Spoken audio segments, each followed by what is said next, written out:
पुलवामा के आतंकी हमले में शहीद जवानों को आदरपूर्वक श्रद्धांजलि अर्पित करता हूं। उन्होंने देश की सेवा करते हुए अपने प्राण न्योछावर किए हैं।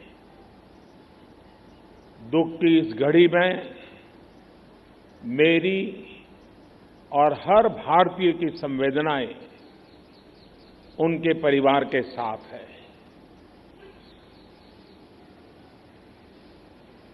इस हमले की वजह से देश में जितना आक्रोश है,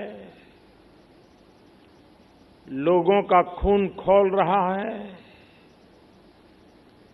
ये मैं भली भांति समझ पा रहा हूं। इस समय जो देश की अपेक्षाएं हैं, कुछ कर गुजरने की भावनाएं हैं, वो भी स्वाभाविक है। हमारे सुरक्षा बलों को पूर्ण स्वतंत्रता दे दी गई है।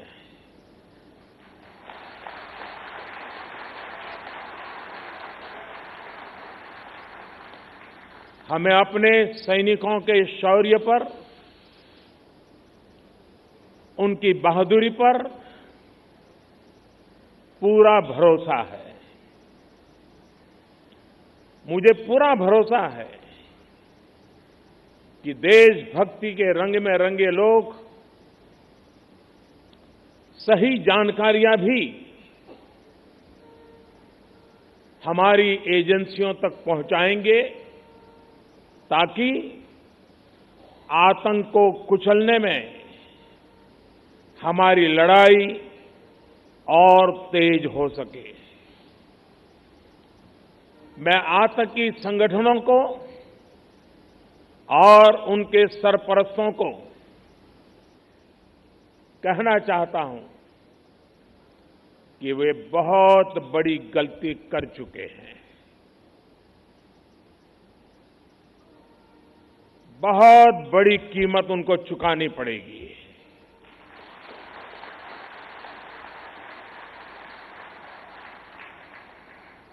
मैं देश को भरोसा देता हूं कि हमले के पीछे जो ताकतें हैं,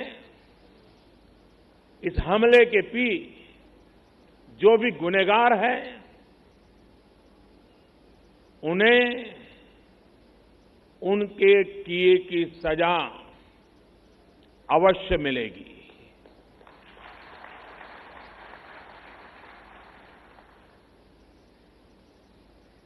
जो हमारी आलोचना कर रहे हैं, उनकी भावनाओं का भी मैं आदर करता हूं। उनकी भावनाओं को मैं भी समझ पाता हूं और आलोचना करने का उनका पूरा अधिकार भी है। लेकिन मेरा सभी साथियों से अनुरोध है कि ये वक्त बहुत ही संवेदनशील और भावुक पल है। पक्ष में या विपक्ष में, हम सब राजनीतिक छींटाकशी से दूर रहें। इस हमले का देश एकजुट होकर के मुकाबला कर रहा है। देश एक साथ है, देश का एक ही स्वर है और यही विश्व में सुनाई देना चाहिए, क्योंकि लड़ाई हम जीतने के लिए लड़ रहे हैं।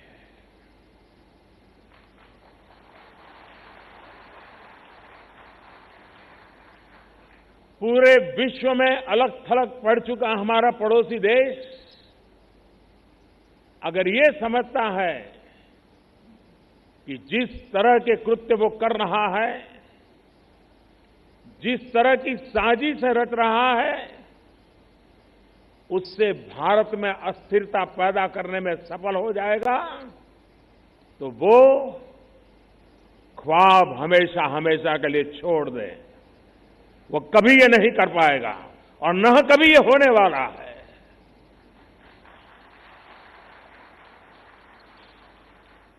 इस समय बड़ी आर्थिक बहाली के दौर से गुजर रहे हमारे पड़ोसी देश को ये भी लगता है वो ऐसी तबाही मचाकर भारत को बदहाल कर सकता है, उसके ये मंसूबे भी कभी पूरे होने वाले नहीं है।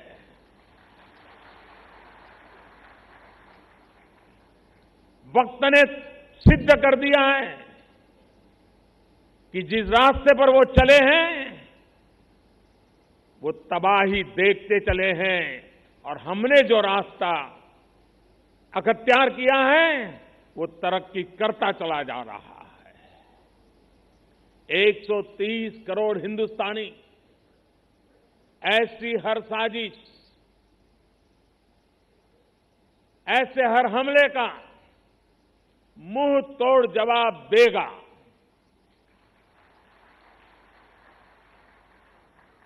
कई बड़ों देशों ने बहुत ही सख्त शब्दों में इस आतंकी हमले की निंदा की है और भारत के साथ खड़े होने की, भारत को समर्थन की भावना जताई है।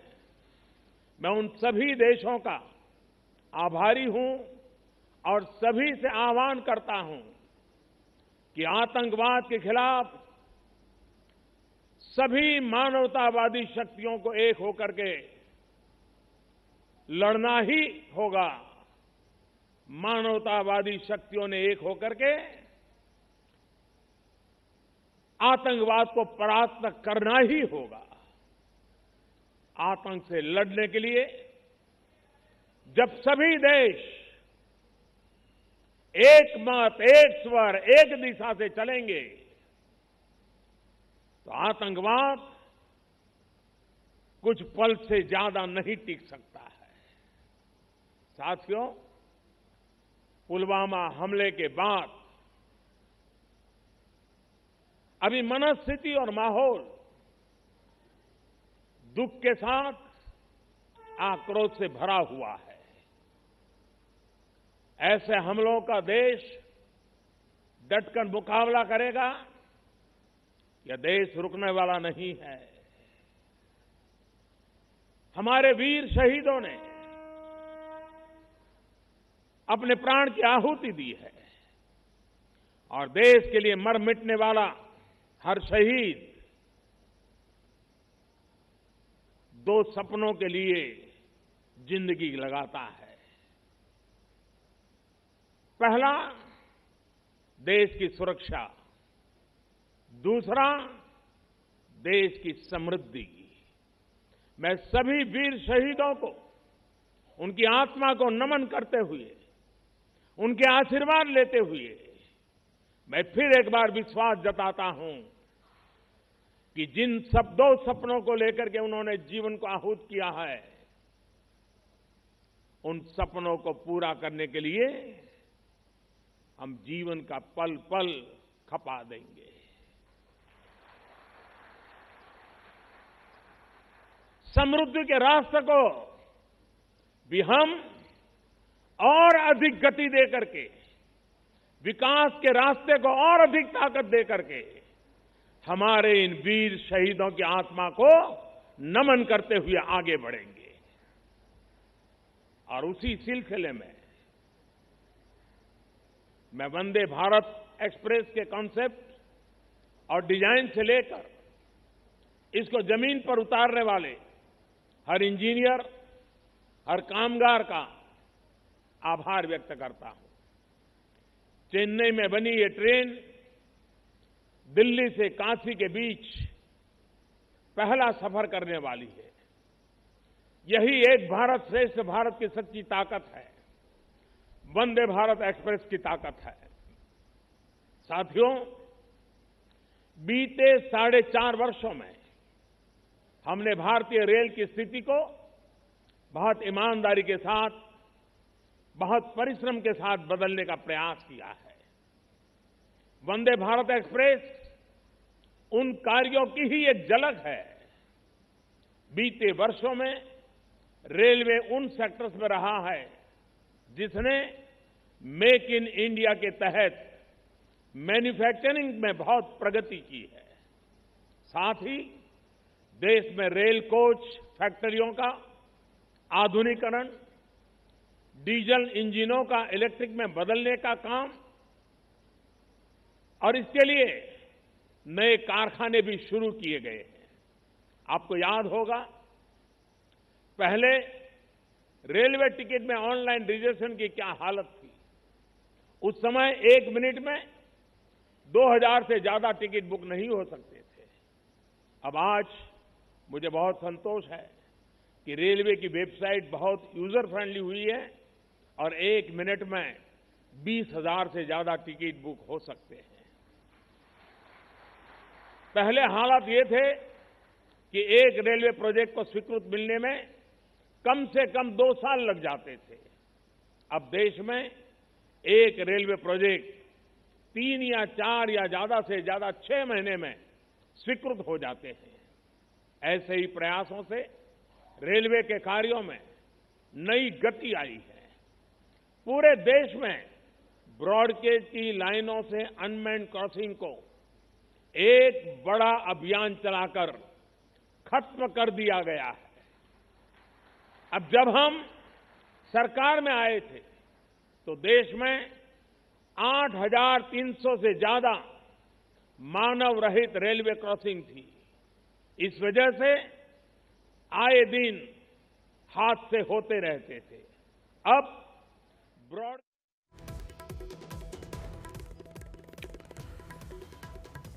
प्रधानमंत्री नरेंद्र मोदी ने बयान दिया, कहा कि सुरक्षा बलों को पूर्ण स्वतंत्रता दे दी गई है। प्रधानमंत्री ने कहा कि मैं देश की भावना समझ सकता हूं और उन्होंने ये भी कहा कि दहशतगर्दों ने बहुत बड़ी गलती की है और अब इसकी कीमत तो उन्हें चुकानी ही पड़ेगी। पाकिस्तान भी ये खबर देख रहा होगा, पाकिस्तान भी प्रधानमंत्री को सुन रहा होगा और पाकिस्तान के अब पसीने छूट रहे होंगे।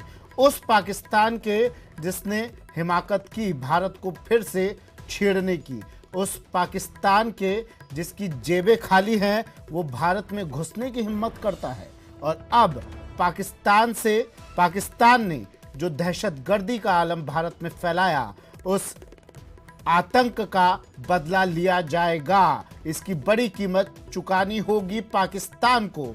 गुनहगारों को उनके किए की सजा मिलेगी, कह दिया है प्रधानमंत्री नरेंद्र मोदी ने। देश की सेवा करते हुए अपने प्राण न्योछावर किए हैं। दुख की इस घड़ी में मेरी और हर भारतीय की संवेदनाएं उनके परिवार के साथ है।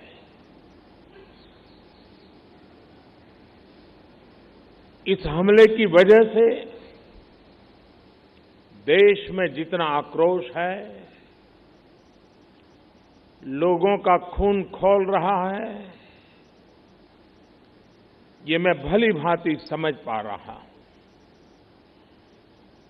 इस समय जो देश की अपेक्षाएं हैं, कुछ कर गुजरने की भावनाएं हैं, वो भी स्वाभाविक है। हमारे सुरक्षा बलों को पूर्ण स्वतंत्रता दे दी गई है।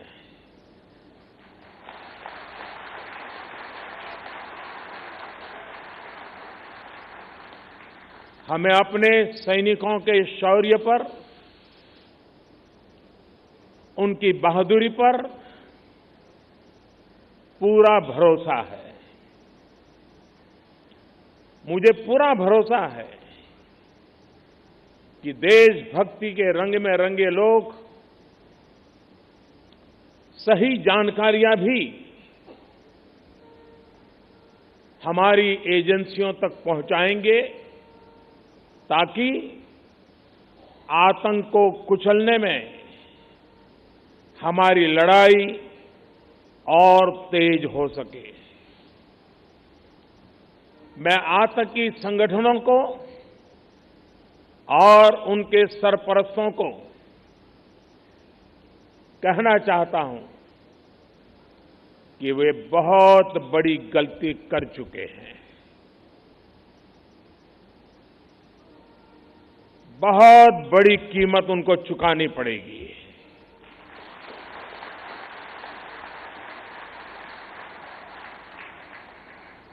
मैं देश को भरोसा देता हूं कि हमले के पीछे जो ताकतें हैं, इस हमले के पीछे जो भी गुनहगार हैं, उन्हें उनके किए की सजा अवश्य मिलेगी।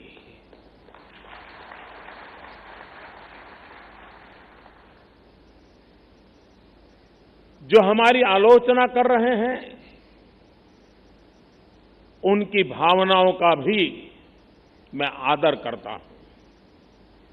उनकी भावनाओं को मैं भी समझ पाता हूं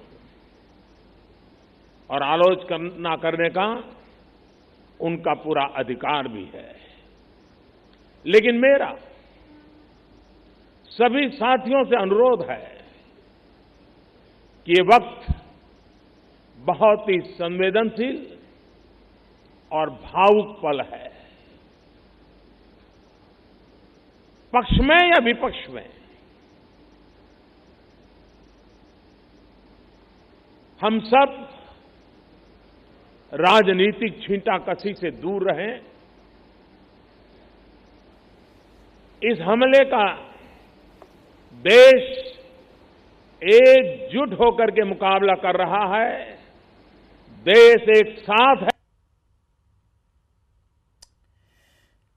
चलिए, तो प्रधानमंत्री नरेंद्र मोदी ने कह दिया है पाकिस्तान के प्रधानमंत्री इमरान खान को कि भाई अब तुम्हें अपने यहाँ से दहशतगर्दों को खत्म करने की जरूरत नहीं है, क्योंकि हम सालों से ये बात कहते आए हैं दहशतगर्दों को खत्म करो। अब तुम्हें जरूरत नहीं है, ये काम हम करेंगे।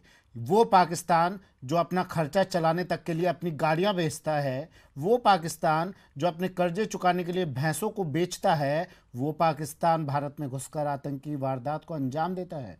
उस पाकिस्तान को अब इसकी कीमत चुकानी होगी, ये प्रधानमंत्री मोदी ने कह दिया है।